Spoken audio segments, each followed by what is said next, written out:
Good morning. Thank you very much for joining me on this video. Once again, it's my pleasure to have a guest in the studio. Mr. John Tiber, Managing Partner of Crawford Smith & Swallow, is here with us. We want to talk to you today about, and welcome to the show, John. Thanks. We want to talk to you today about HST. HST is always a challenge. It seems like every time I get a question about HST, I sort of scratch my head and say, well, it's a gray area. There's so much ambiguity about HST. But I want to talk about two different things today. I want to talk about mixed-use commercial, and I want to talk about HST as it applies to raw land. Let's begin with mixed-use commercial.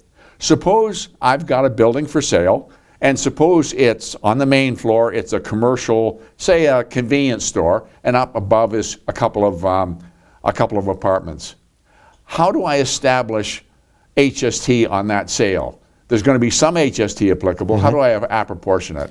There's two ways to do it. Either you can negotiate in the sale how much is for the commercial property and how much is for the residential property. And then the HST will be based on how much is for the commercial property. Now, all things being equal, is it pretty much up to the buyer and seller to establish that? As long as you're dealing at arm's length, yeah. Yeah, okay. Sometimes the agreements happen where it's just one big price and there is no agreement in saying how much is commercial and how much is residential. So then you could probably use a square footage basis, or you can, again, get an opinion of value from a real estate agent to say, well, how much is the residential portion worth, and back out the rest. Wouldn't it be both to the advantage of the seller and the buyer to have the commercial component as small as possible in terms of evaluation when it comes to HST?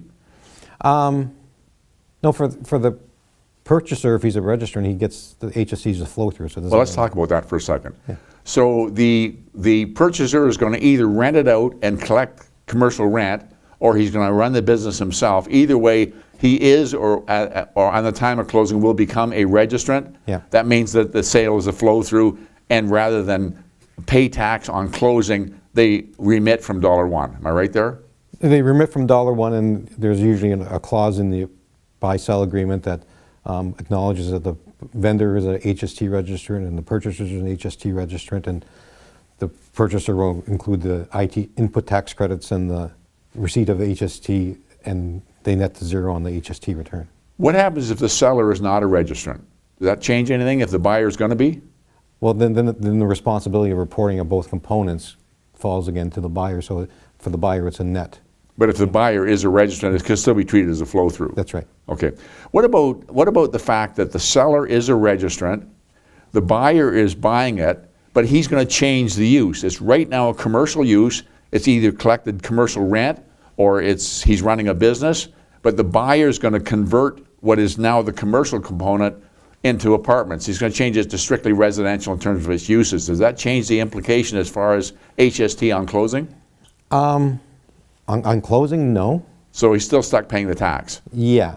The buyer then has change of use responsibilities. Like if the change of use happened before the sale, that's one thing. If the change of use happens after the sale, that's another set of circumstances. So the buyer is going to be paying HST, and he can negotiate with the seller to pay it. However, it's going to be paid. Yeah. And at that point, it would shut the tap off as far as HST because there's no flow of HST moving forward. That's right. Okay. Let's deal with land now for a minute. Always a challenge to know whether a lot being sold is subject to HST or not. Is there any guideline as to what is subject to HST and what is not? Yeah, there's all sorts of rules. That's why you say it's okay. The Excise Tax Act is a really complicated area when it comes to that. All right. Because I worked on the assumption that if the individual is not a registrant who owns the land, if he doesn't own more than 3 lots, that the land would not be subject to HST. Is that kind of a safe rule of thumb? Well, I go under the assumption that all land is subject to HST and then figure if there's exemptions. Okay.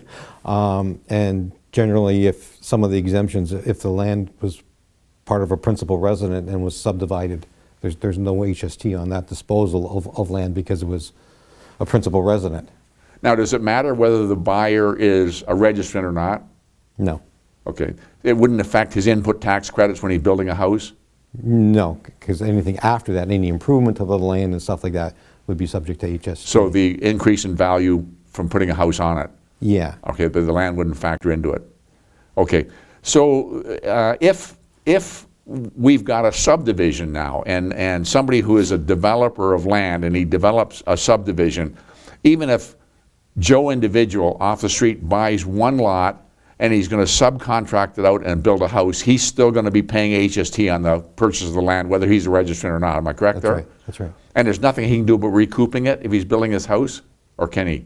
And if the buyer's not a registrant, he just accumulates all of the HST he pays, Including the land. including whatever he paid in the land, and subject to the rebate rules, he might be eligible for some rebate, either the 5% of the HST or the 8% of the HST, or both. I see. Same as a builder would. Yeah. Okay. All right. John, thank you very much. Okay, I don't no know whether that clarifies things or not. It's always an ambiguous, cloudy issue when you deal with HST, and there always seems to be an exemption from the rule. You're always best to check things out, make it conditional on the offer, conditional on the buyer making investigation and satisfying himself as to the applicability of HST. I want to thank you very much for joining me in this video. I look forward to talking to you again very soon.